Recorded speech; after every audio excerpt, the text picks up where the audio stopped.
오늘 성경 말씀은 빌립보서 1장 20절부터 26절까지입니다. 한 절씩 교독한 후에 마지막은 같이 읽었으면 좋겠습니다. 제가 먼저 빌립보서 1장 20절을 봉독해 올리겠습니다. 너의 간절한 기대와 소망을 따라 아무 일에든지 부끄러워하지 아니하고 지금도 전과 같이 온전히 담대하여 살든지 죽든지 내 몸에서 그리스도가 존귀하게 되게 하려 하나니. 이는 내 사는 것이 그리스도니 죽는 것도 유익함이라. 그러나 만일 육신으로 사는 이것이 내 일의 열매일진데 무엇을 택해야 할는지 나는 알지 못하노라. 내가 그 둘 사이에 끼었으니 차라리 세상을 떠나서 그리스도와 함께 있는 것이 훨씬 더 좋은 일이라. 그렇게 하고 싶으나 내가 육신으로 있는 것이 너희를 위하여 더 유익하리라. 내가 살 것과 너희 믿음의 진보와 기쁨을 위하여 너희 우리와 함께 그 안에 있을 확실히 하나니. 내가 다시 너희와 같이 있으므로 그리스도 예수 안에서 너희 자랑이 나로 말미암아 풍성하게 하려 함이라. 아멘.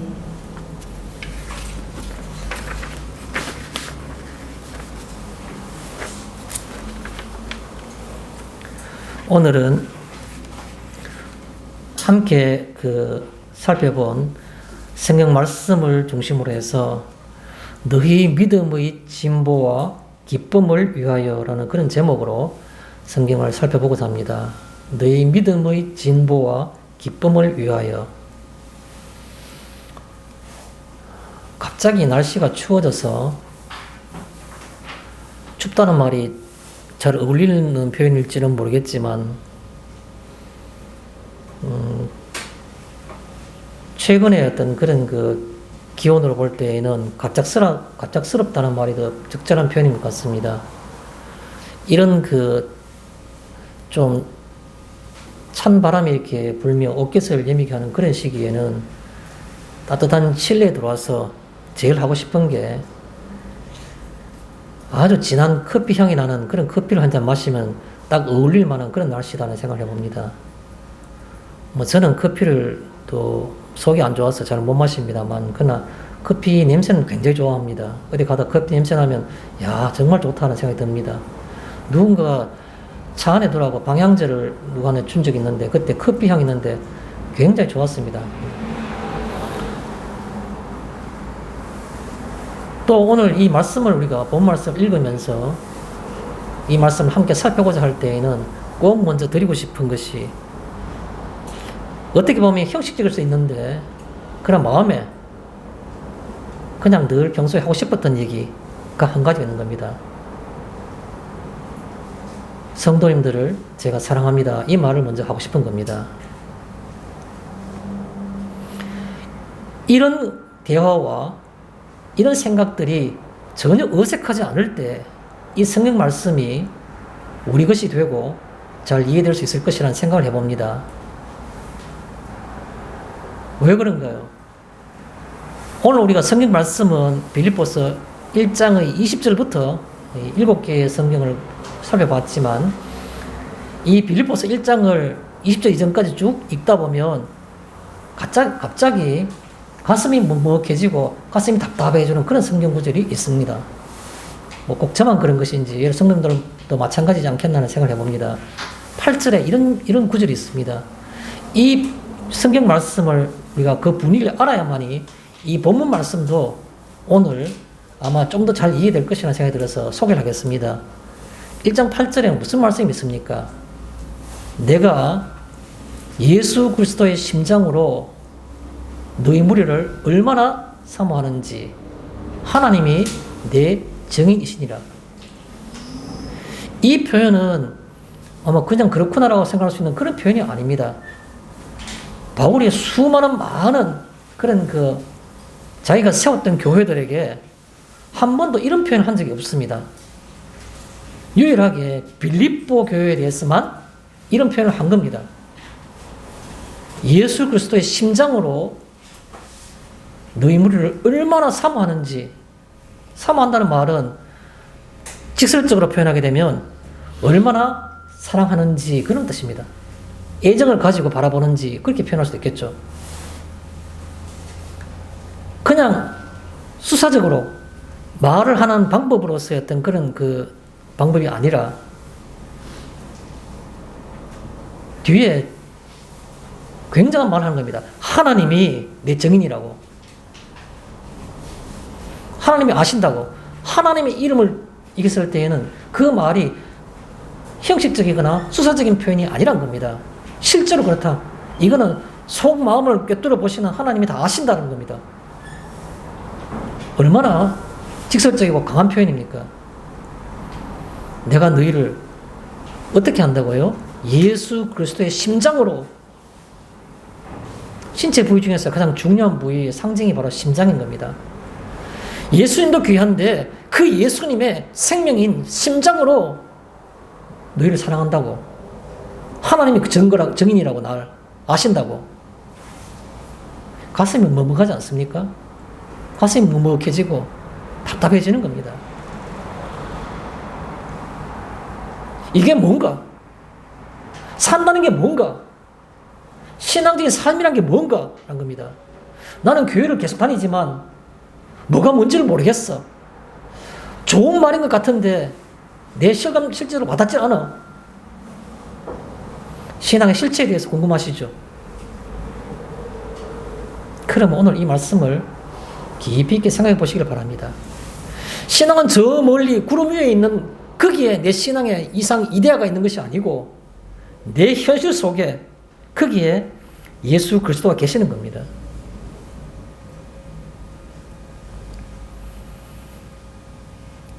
그래서 오늘 이 빌립보서에 있는 본문의 말씀은 바울이 그가 정말 사랑하는 그 빌립보 교인들에게 하고 싶었던 얘기, 예수 그리스도의 심장으로 사랑하는 그들에게 꼭 하고 싶었던 얘기를 한 겁니다. 그 말은 어떻게 보면 바울이 여러분에게 얘기하는 것이고, 저는 이 얘기를 소개하는 것에 벅찬 어떤 그런 그 감격을 가지고 있습니다. 내가 이것을 강조하면서 내가 증거할 수 있구나라는 생각들, 굉장히. 아마도 여러 성도님들은 그런 생각을 짐작하시는지 모르겠지만, 저는 지난주 이후에 에베소서가 이제 끝이 났지 않습니까? 6장으로. 그 다음 당연히 빌립보서입니다. 평소 같으면 월요일날 화요일쯤 해서 주 초부터 그 성경장을 끄집어내서 빌립보 1장을 끄집어내서 이리저리 살펴보고 어떤 것을 본문으로 할까 조금씩 생각해보기 시작합니다. 물론 주 후반에 가서는 본격적으로 뭘 정리하고 분석하고 이렇게 하겠지만 이번 주에는 그런 일이 없었습니다. 생각을 겨를도 없었습니다. 무조건 20절부터 26절까지 본문을 잡아야지 이 생각이 있었기 때문에 그런 작업이 필요 없었다는 겁니다. 먼저 서론적으로 몇 가지 소개하면서 이 본 말씀을 이해해 보도록 하겠습니다. 첫 번째, 빌립보서는 어떤 성경인가 하는 겁니다. 빌립보서는 형식적으로 보면 4개의 장밖에 없습니다. 1장, 2장, 3장, 4장밖에 없습니다. 아주 짧은 성경이라는 걸 볼 수 있죠. 당연히 빌립보 교회에게 쓴 그 편지글이다라는 겁니다. 바울 서신이자 이 편지글은 앞에 보면 시위대 떨 이런 말들 나오는 걸 보면 그가 갇혀 있는 감옥에서 그런 그 보낸 편지이기 때문에 당연히 이 성경은 앞에 나왔던 다른 성경들과 똑같이 옥중서신이라는 거죠. 옥중서신. 물론 옥에서 쓴 편지들 중에서도 다 옥중서신을 그러지 않고 일반적으로 보통 4개의 성경을 옥중서신 이렇게 구분한 겁니다. 에베소서, 빌립보서, 골로새서, 그 다음에 빌레몬서. 다른 것들도 옥에 쓰는 거, 로마 옥중에 쓰는 거 아닙니까? 그런데 그 다른 것들은 목회자인 디모데나 디도에게 쓰는 것 같은 것들은 옥중에 쓰는 옥중서신이 맞긴 하지만 그러나 그 내용상 목회에 관한 것이기 때문에 목회서신이라고 이렇게 말하는 겁니다. 그래서 옥에서 썼다고 다 옥중서신으로 구분하는 것은 아니고 그냥 사람들이 편의상 신학적으로 구분하는데 그렇게 옥중서신은 4개를 꼽습니다. 그 중에 하나가 바로 이 빌립보서라는 겁니다. 빌립보서. 그런데 옥중서신을 할 때 많은 사람들은 로마에서 바울이 압송돼 간 후에 거기 몇 년 동안에 쓴 편지글이라는 것이 일반적인 정설입니다. 그럼에도 불구하고 많은 신학자들이 뭐 최근에 이르기까지도 많은 다른 이론들을 제시합니다. 여러 가지 전결되면서 뭐 예를 들어서 시비데라는 그런 그 쓰는 그 헬라 원 단어가 에베소에 있는 어느 그 건물에 비슷하게도 나왔다. 그러니까 옥중이란 말은 굳이 로마 옥이 아니고 사실은 에베소일 가망성이 많다는 것이 굉장히 큰 하나의 이견입니다. 다른 어떤 그런 그 보조적인 어떤 그 증거로서는 로마에서 그의 뭐 디모데나 에바브로 디도가 왔다 갔다 하기에는 너무 거리가 멀다. 그래서 이 빌립보에서 가까운 아마도 에베소에서 잠깐 바울이 전도 중에 갇힌 적이 있는데 전도 중에 옥에 갇혔다는 것은 우리 성경 본문 이 전경 속에 나오지 않습니다. 외경 속에 나와요. 외경에 보면 바울이 에베소에서 전도하다가 잠깐 옥에 갇혔다는 그런 표현이 있습니다. 그래서 아마 옥에 갇혔다는 것은 에베소에 그 옥을 가리키는 거 아니냐는 그런 표현들도 있는 겁니다. 그래서 몇 가지 증거를 내놓지만 그러나 여러 가지 다양한 어떤 그런 상관관계를 볼 때 아마도 이 옥중서신을 로마의 옥중에서 썼다는 정설이 아직까지도 가장 강력한 어떤 그런 뒷받침을 하고 있는 겁니다. 그러면 성격은 어떻습니까? 빌립보서는 사람들이 흔히 이렇게 말합니다. 개인적인 성경이며 기쁨의 편지다 이렇게 표현합니다. 개인적이고 기쁨의 어떤 편지, 기쁨의 성경이다 이런 말을 많이 합니다. 왜 그러냐니까 다른 성경들은 옥중서신만 단순하게 비교하면 우리가 지난주까지 살펴보았던 에베소서는 제가 몇 번 강조했습니다. 교회가 무엇이냐? 머리 대신 예수님과 그에 지체된 성도가 어떤 관계이냐? 교회론을 얘기하는 것이 바로 에베소서의 골기를 볼 수 있습니다. 어떤 전달하고자 하는 어떤 내용이 있는 거죠. 가르치고자 하는 내용이 있는 겁니다. 그 다음에 우리 오늘 그 빌립보서를 4장까지 공부를 다 하고 나면 그 뒤에 나오는 빌립보서 다음에 나오는 것이 골로새서라는 성경이 있습니다. 골로새서. 골로새서는 그때 가서 다시 말씀드리겠지만 그리스도론입니다. 그리스도론. 예수님이 누구이신가? 그걸 얘기하는 겁니다. 그 그리스도론을 다른 말로 표현하면 기독론이라는 말입니다. 기독론. 제가 언젠가 뭐 그런 얘기를 인용한 적이 있죠. 카를 바르트라는 20세기 최고의 신학자가 너의 기독론이 무엇이냐? 그것을 내게 말하면 나는 당신이 누구인지를 말해줄 수 있다라고 유명한 말을 했습니다. 예수가 내게 어떤 분인가를 말한다는 것은 굉장히 그 사람의 정체성을 얘기할 수 있는 것이 되는 겁니다. 그에 관한 것이 바로 골로새서가 쭉 언급하고 있는 것이 바로 기독론. 예수가 누구이신가라는 것입니다. 교리적이랄까요? 유대인의 어떤 그런 그 왜곡된 복음 같은 것들을 방어하기 위해서 바울은 꼭 필연적으로 필수적으로 교회론과 기독론에 대해서 강조를 해서 에베소 교회에도 보내고 또 골로새 교회에도 보낸 겁니다. 에베소 교회에 보낸 편지와 골로새 보낸 편지들은 동시대에 같은 시간대에 같은 사람이 전달한 겁니다. 하나 더 붙인다면은 나머지 그 옥중서신이 빌레몬서까지 합해서 에베소서, 골로새서, 빌레몬서는 두기고라는 그 사람이 바울의 편지를 들고 갖는 겁니다. 다만 그 빌레몬이라는 사람은 사람 이름이기 때문에 그에게 용서를 구하기 위해서 그의 종이었던 오네시모를 같이 보낸 겁니다. 그래서 에베소, 그 다음에 그 골로새, 빌레몬서 이 세 개의 성경은 똑같은 옥중서신이라도 같은 사람이 같은 지역에 같이 가져가가지고 다 한꺼번에 전해준 겁니다. 같이 돌려 읽으라고. 그런데 이 오늘부터 보는 빌립보서는 약간 그보다 시간이 뒤쪽입니다.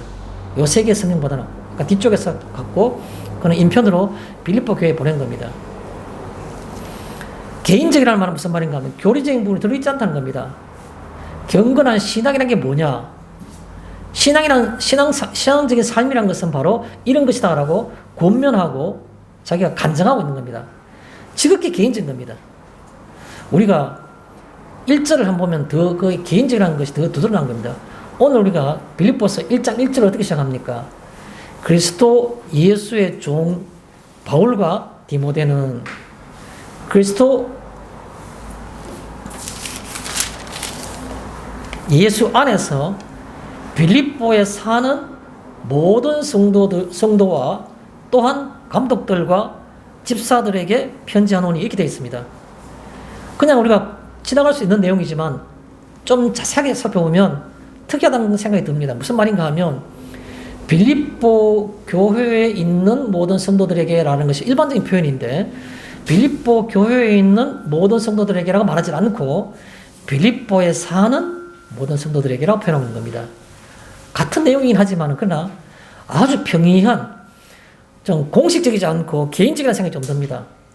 빌립보 교회 일반 성도들도 감독들도 집사들 다 빌립보 교회에 속한 사람이지만 그러나 편안하게 빌립보에 사는 모든 성도들에게라고 말하는 겁니다. 지극히 개인적이고 편안하게 공식적이지 오피셜한 그런 느낌이 들지 않는다는 겁니다. 프라이빗한 그런 느낌이 드는 거죠. 그래서 빌립보에 사는 모든 성도들과 그리고 또한 감독들과 집사들에게 편지하는 이라 말하는 겁니다.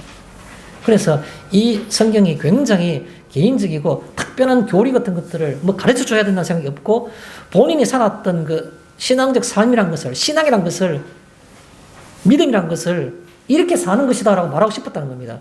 담담하게. 기쁨의 성경이라는 말은 이 4장으로 구성되어 있는 짧은 편집글인 이 빌립보서에도 보면 가장 강조되는 단어가 나오는데 그게 바로 뭐냐면 기쁨이라는 단어입니다.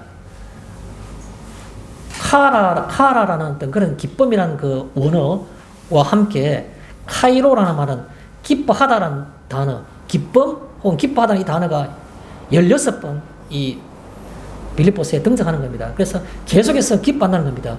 상황은 감옥의 옥중에 있는데도 불구하고 정서적으로는 그 극한적인 반대 꼭지점에 있는 기쁨을 얘기하고 있다는 겁니다. 기쁨, 기뻐하다 이 말이 16번 나오는 겁니다. 이 빌립보서 전체에. 그래서 빌립보서를 한마디로 표현하라 그러면 개인적이며 기쁨의 성경이다. 기쁨의 편집글이다. 이렇게 표현하는 겁니다. 그러면 빌립보라는 그 교회를 이해하기 위해서는 빌립보라는 도시를 이해할 필요가 있죠. 빌립보라는 도시는 어떤 데 등장하는 겁니까? 사도행전 16장에 그대로 나옵니다.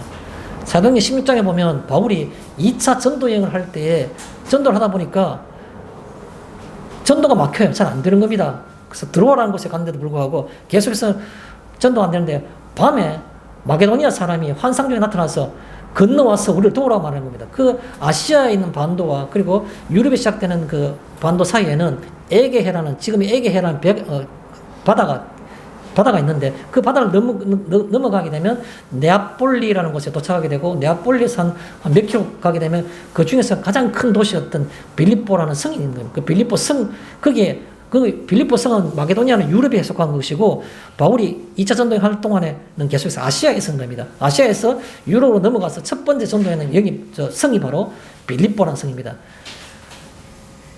예배할 처소와 기도할 처소를 찾지 못해가지고 시외각지에 가가지고 뭐 무료라는 강가에 서 있는데 거기에 자주 물감을 들여가지고 그 천을 장사하는 루디아라는 여인이 있다가 그걸 보고 루디아에게 말씀을 전하는 겁니다. 그때 루디아가 그 말씀을 듣고 복음을 받아들이게 됩니다. 그게 빌립보 성의 사건이죠. 그러고 난 다음에 루디아가 바울의 입장을 보고 우리 집에 와서 머물러 하니까 바울이 여인이기도 하고 또 민폐 끼치기 싫어서 좀 약간 만류를 하고 사용을 했겠죠. 그러니까 바울을 향해서 루디아가 나로 주 믿는 자로 알거든 우리 집에 유하라고 강하게 강권한 겁니다. 당신이 내게 복음을 전했고 그 복음을 내가 받아들이는 믿는 사람이라고 생각한다 그러면 나를 따라와서 우리 집에서 유해라, 거주해라. 그래 말하는 그래서 사실 거기 거주하는 겁니다. 그 다음에 나가서 보다는 길에 가다 보니까 어떤 그 산 사람을 귀신을 쫓아내는 쪽이 됩니다. 그럼 그가 쫓아내고 나니까 그가 이때까지 수입이 떨어지니까 그 주인이 고소를 해가지고 바울이 착한 일을 하고 감옥에 갇히게 되는 겁니다. 갇혀서 매를 맞고 옥중에 있었는데 그때 바울과 실라가 밤중에 그 매를 맞고 있는 환상 중에서도 찬송하며 밤에 있었는 거예요. 그러니까 모든 옥에 있는 그 다른 죄인들이 그걸 듣더라 이렇게 말하고 있습니다.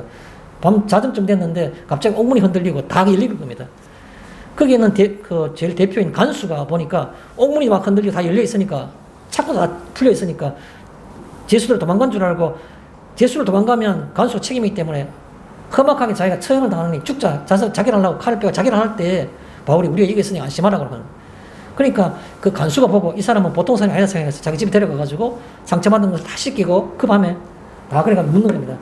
우리가 어떻게 구원받을 수 있겠느냐 물었는 거죠. 그 유명한 대답이 바로 사도행전 16장 31절에 있는 말씀이지 않습니까? 16, 30절 뭐라 되었습니까? 주 예수를 믿으라. 그리하면 너와 네 집이 구원을 받으리라. 라는 그 말씀이 바로 유명한 사도행전 16장 31절의 말씀. 그게 전부 다 빌립보에 가는 것들입니다.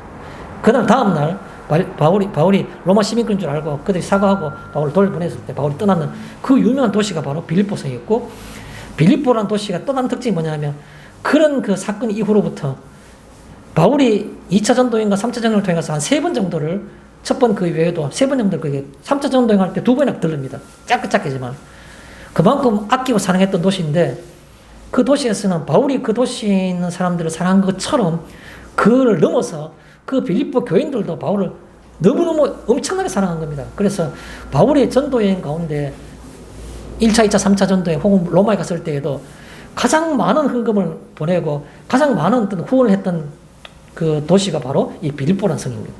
그래서 그 도시이기 때문에 그런 맥락을 가지고 보면 좋겠습니다. 그럼 물질을 많이 후원해서 그런 바울의 굉장히 그 사랑하는 그런 사람이 되었나? 아니요. 그대 신앙이 순수했고 굉장히 열정적이었다는 겁니다. 순수하고 열정적인 것. 현대 우리 교인들과는 거리가 좀 먼 부분들입니다. 현대의 모든 교인들은 교리 속에서 집중해서 그 속에서 안 벗어나려고 하는 거지만, 이 사람들은 교리의 어떤 그런 울타리는 상관없이 순수하게 복음대로 살려고 했는 것들. 그게 굉장히 사랑스러운 겁니다. 간접적인 증거들도 있습니다. 보통 우리가 속사도라는 사람이 있어요. 속사도.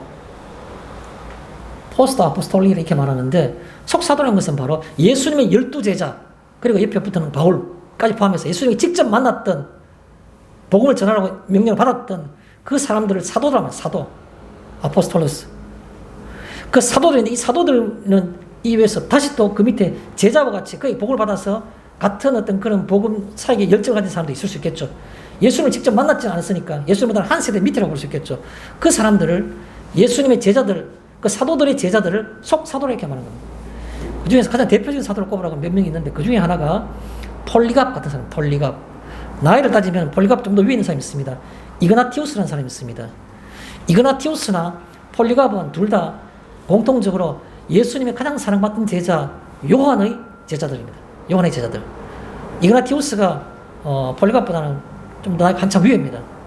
그런데 둘 다 요한의 제자입니다. 물론 이그나티우스는 베드로에게도 영향을 받았기 때문에 베드로와 요한의 둘 다 제자라 볼 수 있지만, 그러나 좀 더 영향을 많이 받은 것이 요한이기 때문에 사도 요한의 제자인 이그나티우스와 그리고 사도 요한의 제자인 폴리갑, 이 두 사람이 서신이 이 빌립보 교회에 서신이 왕래할 정도로, 그 정도로 굉장히 사랑받는 것이, 바울만이 그런 것이 아니라 그 이후에도.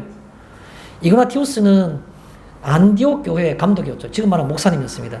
안디옥 교회는 잘 아시는 것처럼 바울과 바나바가 처음 사역을 했고, 또 처음 그리스도인이라는 명칭을 들었던 그 도시, 바울과 바나바가 전도행 끝나고 난 다음에, 전도행 떠나간 다음에 그 교회가 비어 있었는데, AD 70년경부터 한 30여 년 동안에 그 바울과 바나바가 세웠던 안디옥 교회에, 거기에 감독으로, 목사로 있었던 사람이 바로 이그나티우스입니다. 그런가 하면 우리가 그 요한계시록에 보면 아시아에 있는 7교회에게 편지하라고 말해서 사도 요한에게 그 재림하신, 부활하신 예수님께서 다시 나타나서 말씀하셨는 것 중에 에베소, 스무나, 에스보도, 사빌라 이렇게 나오는데, 그 두 번째 교회와 여섯 번째 교회, 스무나 교회와 빌라델비아 교회만큼은 칭찬을 듣고 책망한 게 아무도 없었죠. 그 두 번째 있었던 교회, 스무나 교회 감독이 누구냐면 바로 폴리갑입니다. 폴리갑. 그 이그나티우스는 AD 108년경에 그 로마에 압송되어가지고 순교를 했는데 짐승에 찢겨가지고 죽었다, 이렇게 알려져 있죠. 그런가 하면 그보다 훨씬 더 후에, 그다음 몇십 년 후의 사람이지만, 그 폴리갑은 스무나교회 감독이었습니다. 스무나교회 감독, 그 폴리갑이 화형을 당했죠. 역시 그 순교한 겁니다.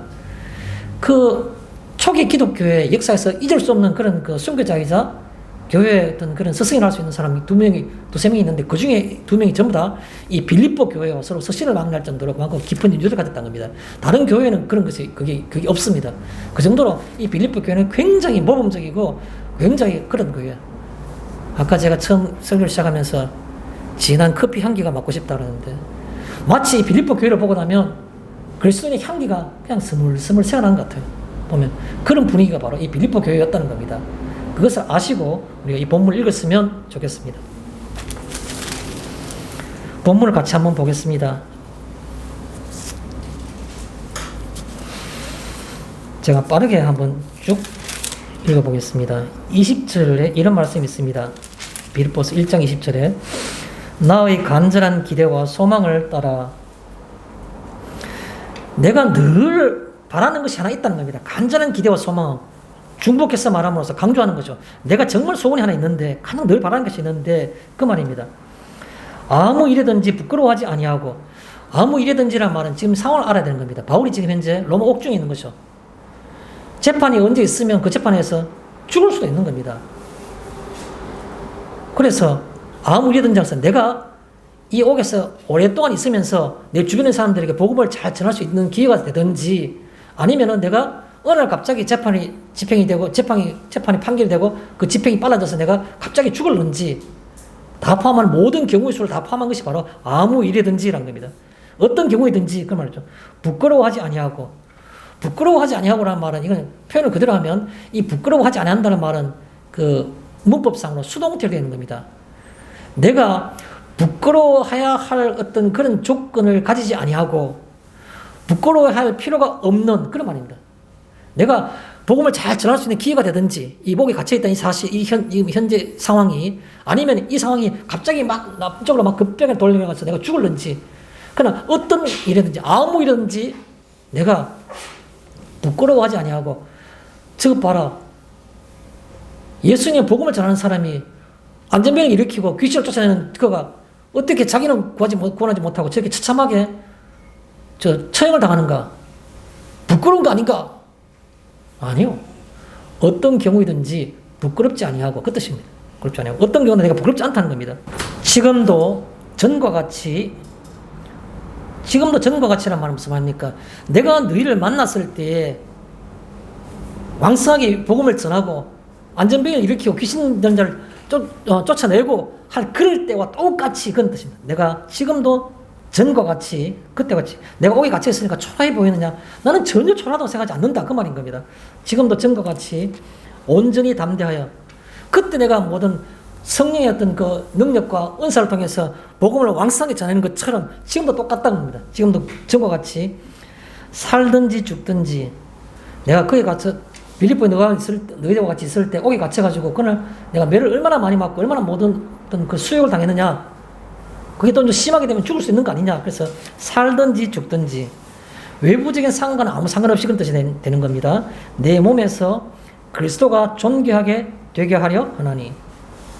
그때도 내가 복음을 전하는 것은 내가 명예를 얻기 위해서 하는 것이 아니고, 나를 통해서 그리스도가 그리스도답게 되게 하는 것, 그리스도가 구주라는 것, 이 세상의 구원인자라는 것, 나는 죄인이라고 생각하지 못한 사람에게, 나는 예수가 필요 있는 사람이 아니라고 생각하는 그 사람에게 예수가 예수 되게 하는 것, 구주가 구주 되게 하는 것, 그것만이 그리스도가 내 몸에서 존귀하게 되게 하려 하는 것이니, 예수가 존귀하게 되는 것, 그게 지금이나 그때나 똑같다는 겁니다.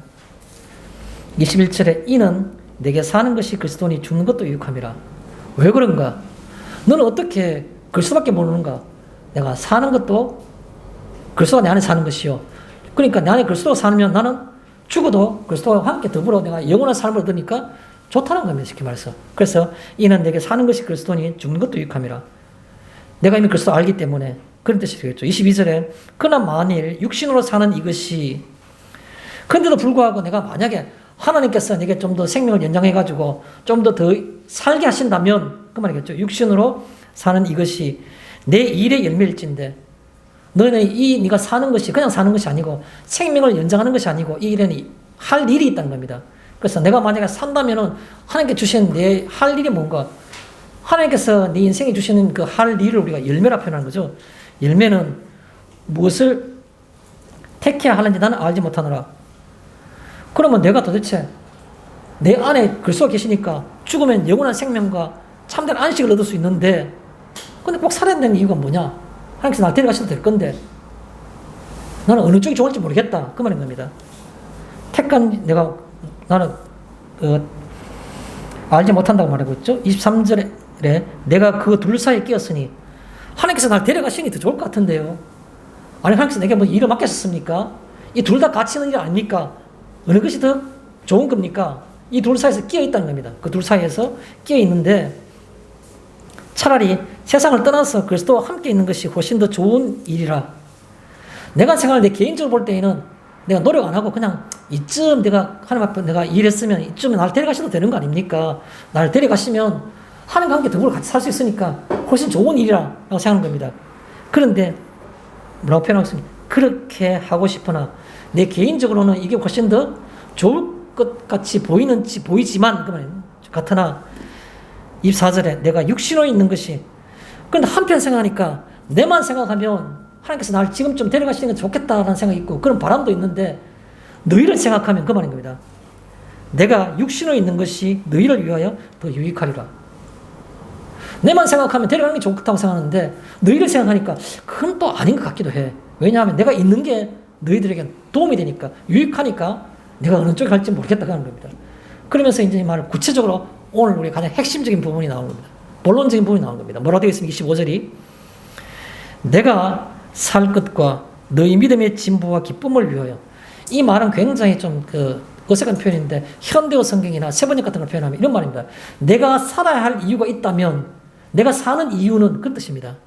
내가 살 것과 라는 말은 내가 살아야 하는 이유가 있다면, 혹은 내가 사는 이유는, 그렇게 표현하는 겁니다. 이유는 뭐라고 되어 있는 겁니까? 너희 믿음의 진보와 기쁨을 위하니.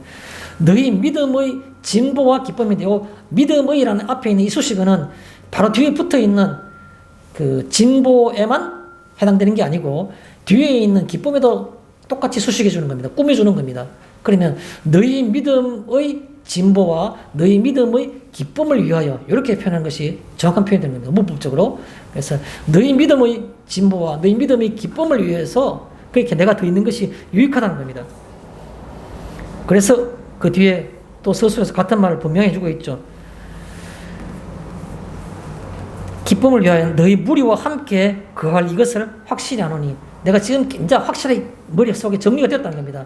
내가 살아있는 것이 너희를 위해서는 분명히 더 좋겠다. 너희 믿음과 또 믿음의 기쁨과 믿음의 진보를 위해서 있는 게 좋겠다는 겁니다. 26절은 굉장히 가슴이 뭉클한 얘기가 나옵니다. 뭐라고 말하고 있습니까? 내가 다시 너희와 같이 있으므로. 내가 전에 너 성에 갔을 때 2차 전도여행 할 때 한 번, 3차 전도여행 할 때 2번, 3번 갔을 때 너희들 같이 있었지 않느냐. 그런데 내가 다시 너희와 같이 있으므로, 만약 근데 지금 내가 더 생명이 연장되어 가지고 하나님께서 나를 연장시켜 주시면 내가 너와 같이 있게 되는데, 같이 있게 되면 뭐라 되는 겁니까? 그리스도 예수 안에서, 다른 세상 기준으로 볼 때는 내가 너한테 가서 무슨 도움이 되겠느냐. 그런데 그리스도 예수 아니라는 그 신앙적 관점에서 보면 그 말입니다. 그리스도 예수 안에서 보면 물질적으로 도움이 되지 않고 뭐 다른 게 도움이 없겠죠. 그런데 신앙적인 관점에서 보면, 그리스도 예수 안에서 보면 그 말입니다. 그리스도 예수 안에서 보면 너희 자랑, 너희가 자랑하고 다니는 거 있잖아. 너희 자랑. 그 자랑이 바로 뭐냐면 나로 말미암아. 너희가 그 다른 사람들에게 자랑하는 그게 바로 뭘 자랑하냐면 너희 재산이나 너희 명예나 너희 어떤 그런 뭐 만사 형통이 아니고 나를 자랑한다는 겁니다. 그분이 우리에게 이것을 전해줬어. 그분이 우리를 이렇게 사랑해. 너희가 딴 사람들한테, 외부 사람들을 막 자랑하는 것이 있는데 너희 자랑이 나로 말미암아 그 자랑이 어떻게 되냐면 풍성하게 하려 함이라. 더 많아지게 하게 된다는 겁니다. 내가 너희들에게 가기만 하면, 너희들과 같이 있기만 하면, 내가 다시 너희와 함께 있게 되면, 그럴 때는 너희 자랑이 훨씬 더 많아지는데 나로 말미암아, 내 때문에 자랑이 더 많아져. 그분이 우리 옆에 이제 오늘 오셨어. 너 와볼래? 나를 자랑하고 싶은 게 얼마나 더 많아지겠느냐, 그 말하는 겁니다. 가슴 뭉클한 얘기지 않습니까? 제가 이 본문을 들어가기 전에 그러면 몇 가지 질문을 던지면서 본문을 다시 조금 더 깊이 있게 살펴보고자 합니다. 식상하다 생각하지 마시고 그냥 담담하게, 정말 이 빌립보서의 성격처럼 개인적으로 누군가가, 바울이 와서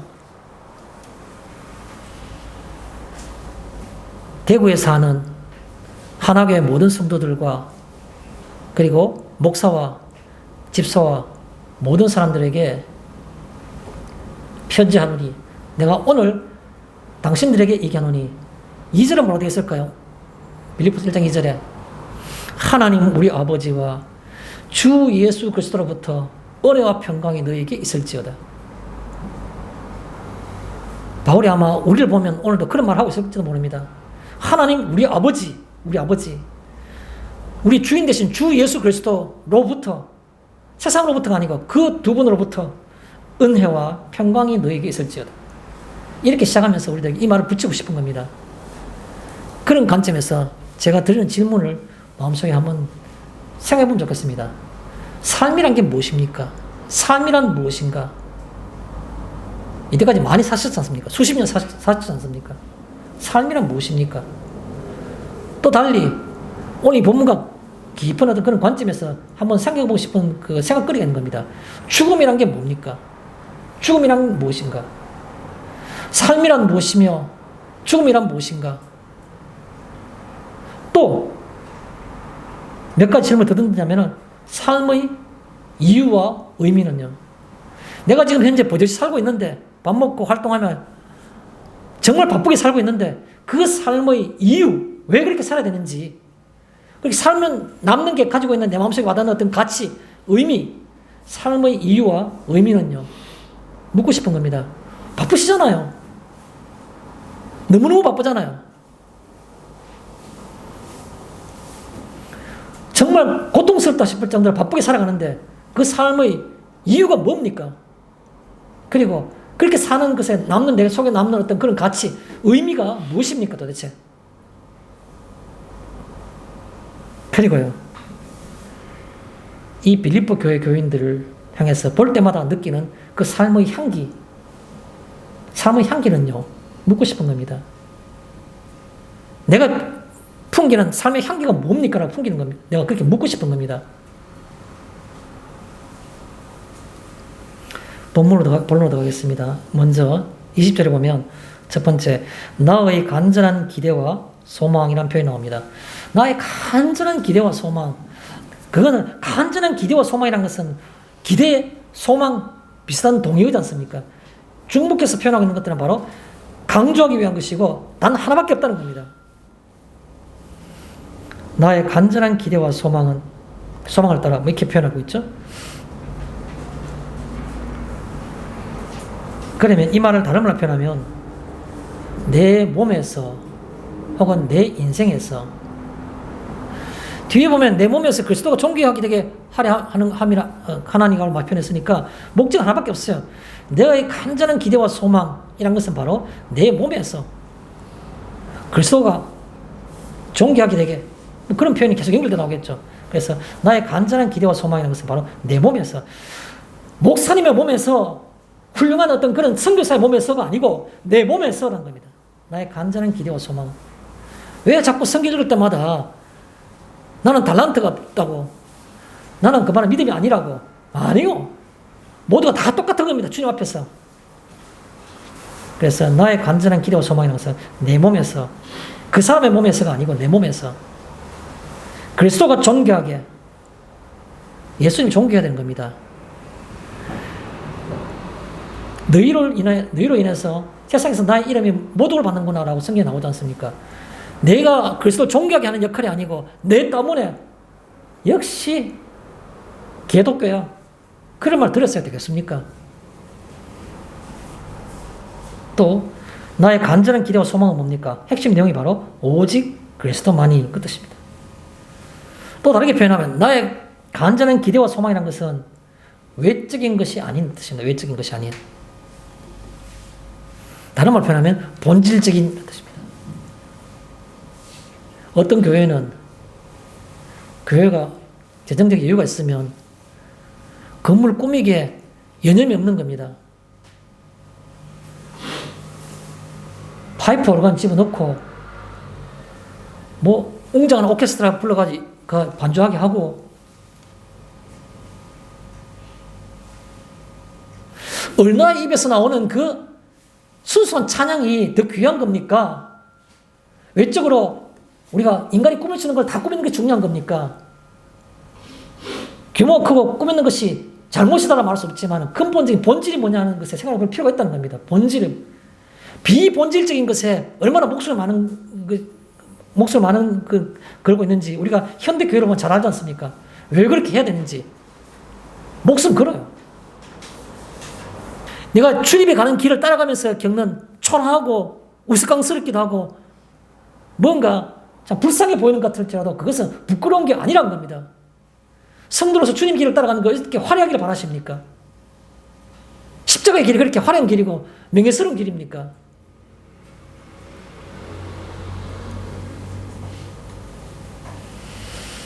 No cross, no crown. 십자가 없이는 왕관도 없다고. No pain, no gain. 고통이 없이는 얻는 것도 없다고. 부끄러워하지 아니하고라는 말을 쓰면 아무 일이든지 내가 무엇을 하든 간에 그것이 부끄럽지 않다는 겁니다. 또 소망을 따라, 그렇게 돼 있잖아요. 소망을 따라. 내가 이 땅에 있는 것이 목적인 게 아니기 때문에 말은 늘 교회 오면 기도할 때는 항상 내가 하늘에 소망을 둔다고 말하지만 눈에 두룩두룩 붙어있는 건 전부 다 이 세상에 대한 욕망밖에 없는 겁니다. 그게 어떻게 소망을 따라라고 말할 수 있습니까? 바울은 잔잔하게 말하고 있는 겁니다. 간증하듯이 고민하듯이 내가 지금 이 옥에 갇혀있고 초라한 모습이지만 그러나 내가 부끄럽지 않고 내가 왜 부끄럽지 않냐면 내가 소망을 따라가기 때문에 그렇다는 겁니다. 소망. 자식이 출세 못하면 부끄럽습니까? 내가 물질이 좀 없으면 옷이 남노하면 부끄럽습니까? 그게 어떻게 소망을 따라가는 사람입니까? 그게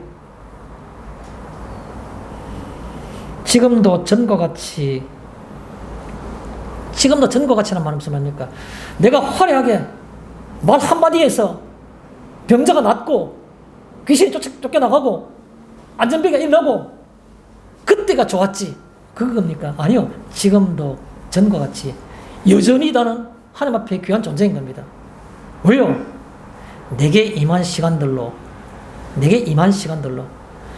우리가 우리의 과거와 지금 이르기까지 하나님이 내게 어떻게 역사하신지를 기억하시길 바랍니다. 상기해 보시길 바랍니다. 어떻게 역사하셨습니까? 내게 무엇이 있어서 나를 구원하시고 나를 불러주셨습니까? 근거가 없는 겁니다. 나같이 비천하고 나같이 성격 모자라는 나같이 사회적으로 미미한 존재인 그 시간에 역사하셨던 내 시간에 임했던 그분을 생각하는 것이 바로 지금도 전과 같이 그렇게 되는 거다. 내게 나를 구원하셨던 그 기적이 지금도 내게 유지되고 있는 겁니다. 어떻게 내가 존경하지 않을 수가 있는 겁니까? 내가 부끄러워할 수 있습니까?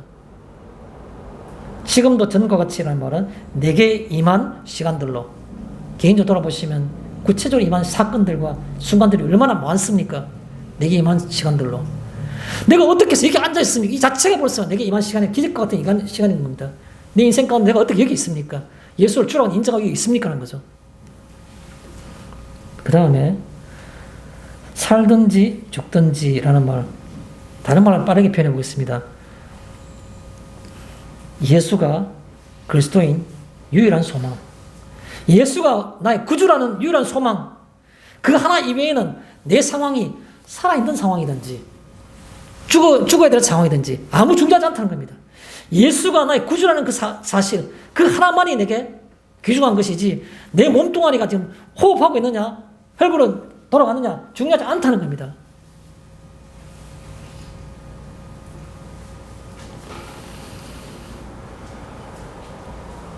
제가 이런 말을 드리는 것은 좀 시험에 소지가 있을 수 있기 때문에 조심스럽습니다.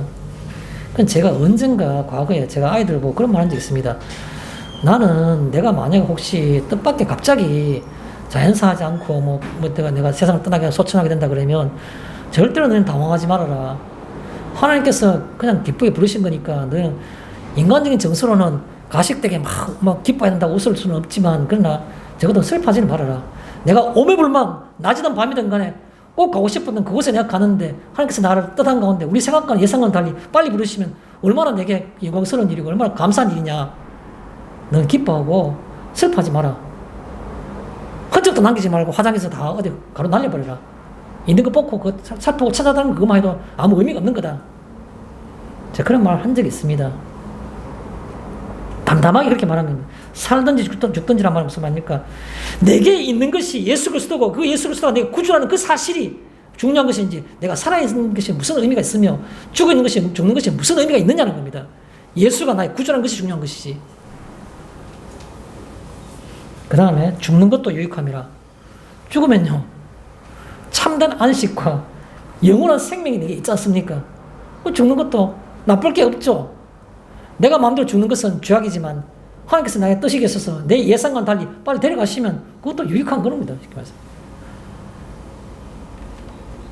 내 존재 속에서 그리스도가, 내가 만약에 무덤 속에 존재하든지 내 시신이 내가 살아서 여기 서서 내가 강단에 서서 얘기를 하고 있든지 간에, 그러나 내 존재 속에서는 반드시 공통된 게 있는데 어느 위치에 있든 간에 그리스도가 있다는 겁니다.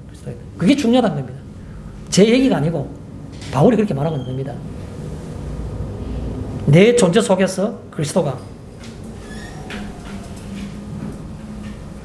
또 사는 것이 그리스도라고 하는데 우리가 흔히 이런 말을 많이 합니다. 나는 그리스도를 위한 삶이다. 물론 그게 틀린 말도 아니고 그 방향도 상당히 괜찮은 방향인 것 같습니다. 그리스도를 위한 나의 삶, 그리스도를 위한 삶.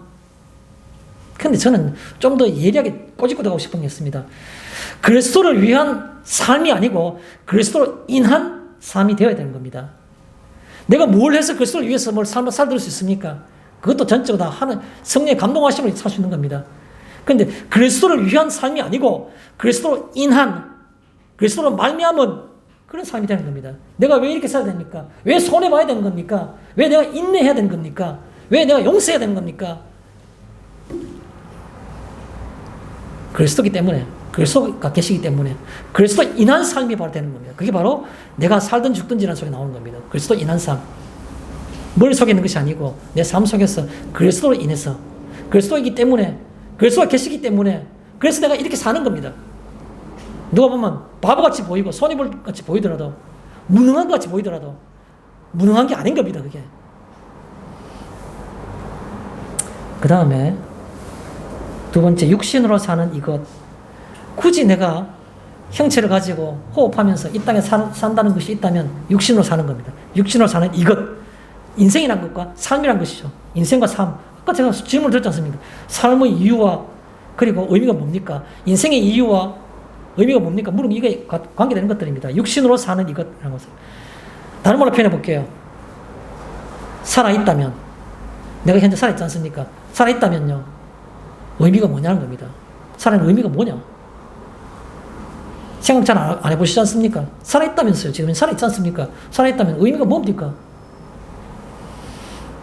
또 육신으로 사는 것은 살아있다면 당연한, 내가 살아있다면 당연한 게 뭐냐? 생각해 보셔야 되는 겁니다. 살아있다면 당연한 거. 코로 호흡하는 것이 살아있는 겁니까? 아니요. 영적으로 내가 살아있다는 것 자체, 육체가 살아있는 것처럼 영적으로도 같이 살아야만 온전히 사는 겁니다. 그게 바른 인생이, 바른 삶이겠죠.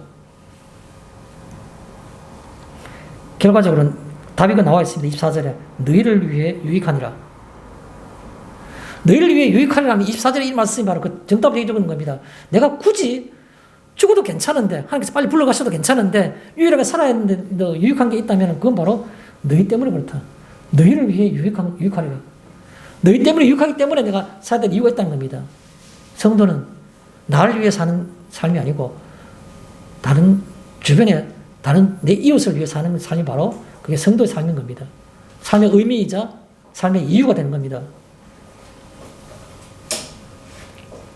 그래서 내가 살 것과 라는 25절의 말씀을 다시 연결하면 내가 사는 이유는 그 뜻입니다. 내가 사는 이유는, 그 다음에 내가 날마다 그 뜻입니다. 내가 날마다 눈 뜨고 잠에서 깨어나잖아요. 잠을 잘 때는 난 모르지만 눈을 뜰 때부터는 의식이 있는 겁니다. 내가 날마다, 의식이 있는 순간마다, 의식이 있는 동안에는 그 말인 겁니다. 내가 살 것과 라는 말은. 의식이 있는데 의식 없는 것처럼 멍하게 사는 사람들이 얼마나 많습니까? 의식이 있으면 목적도 있어야 되고 이유도 있어야 되고 의미도 찾아야 되는 겁니다. 내가 살 것과 라는 말은 내가 사는 이유는 내가 날마다, 내가 의식이 있는 동안에는 그 뜻입니다. 너희 무리와 함께할 이것, 그럴 때는 항상 이것을 생각하는 거죠. 너희 무리와 함께 한다는 것. 내 주변의 이웃을 내가 생각한다는 것. 구체적인 내용이 나옵니다.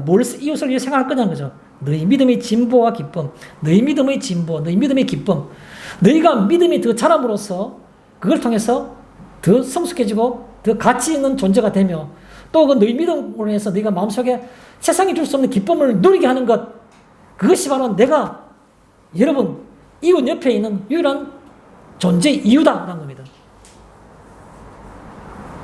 어떻습니까? 성경이 그렇게 말하고 있는 거 아닙니까? 인정하십니까? 그래서 오늘 이 성경 본 말씀 속에서는 신앙의 향기가 나는 겁니다. 향기가. 이게 성도의 삶이라는 겁니다. 이유가 없는 삶은 그 삶 자체가 잘못된 겁니다. 그래서 너희 믿음의 진보가 내가 살 것과 하면서 내가 사는 이유는 말이고 내가 날마다 그걸 말했었죠. 자, 너희 믿음의 진보와 기쁨이라는 것은 너희 유익을 끼치기 위해서. 그 다음에 확실히 아노니, 이것밖에 없다는 겁니다. 확실히 아노니. 그 다음에 마지막으로 제가 붙이고 싶은 표현은 생각만이 아닌, 이런 말을 표현하고 싶습니다. 생각만이 아닌. 오늘 들었지 않습니까? 생각을 다시 한번 깊이 생각해보고 마음에 가져보지 않습니까? 오늘 저녁까지 갈 겁니다. 어떤 사람들은 이번 주 초까지도 갈 겁니다. 그 생각 계속 머릿속에 맹맹 돌면서, 그래, 내가 살 것과 너희 믿음의 진보와 기쁨을 위하여 맹맹 돌 겁니다. 머릿속에 맹맹 돌면 뭐 하는 겁니까 도대체? 삶이 안 바뀌는데요. 그렇게 살면 더 오히려 이상하게 생각하는 겁니다. 좀 모자라나? 왜 저래 살지?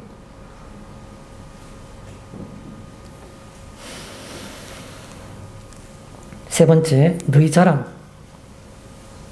여기에 너희 자랑이 나로 말미암아 더 풍성하게 하려 함이라는 그 표현 마지막 26절 날 말씀인데, 너희 자랑이라 할 때 그 자랑이라는 그 성경적 원어 카오케마라는 그 단어입니다.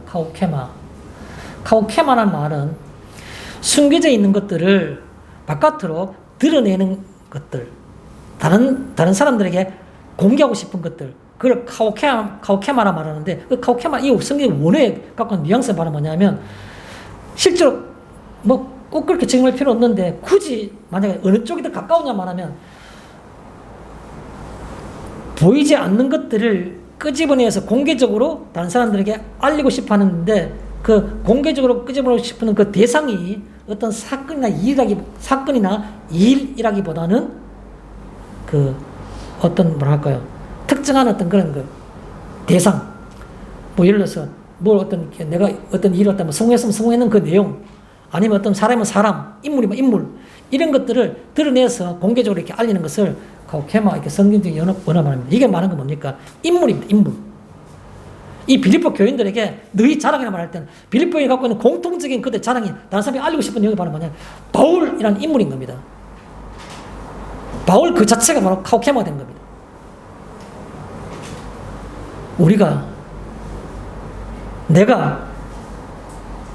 제가 성도님들에게 자랑이 되어야 되지 않습니까? 우리 목사님은 이래도 저래도 그런 얘기 들었으면 좋겠어요. 저도 그 얘기를. 우리 목사님은 너무 깐깐해. 그런 소리 듣고 싶지 않아요. 너희 자랑이 나로 말미암아 풍성이 되려 합니다. 제가 이런 성도님들에게 자랑이 됐으면 좋겠습니다. 이런 성도님들이 주변에 있는 다른 모든 가까운 사람들에게 자랑이 되었으면 좋겠습니다. 너희 자랑, 기쁨의 근거. 한마디 더 할게요. 아주 단순하지만 머릿속에 좀 계속해서 생각하면서 고민해 봤으면 좋겠습니다. 내가 네게 이 생각을 했으면 좋겠습니다. 내가 너에게 자랑이 되나? 자랑이 될 수 있나? 이 말을 더 붙인다면, 짧지만 내가 너에게 이 생각이 일주일 내내 머릿속에 뱅뱅 돌았으면 좋겠습니다. 내가 너에게.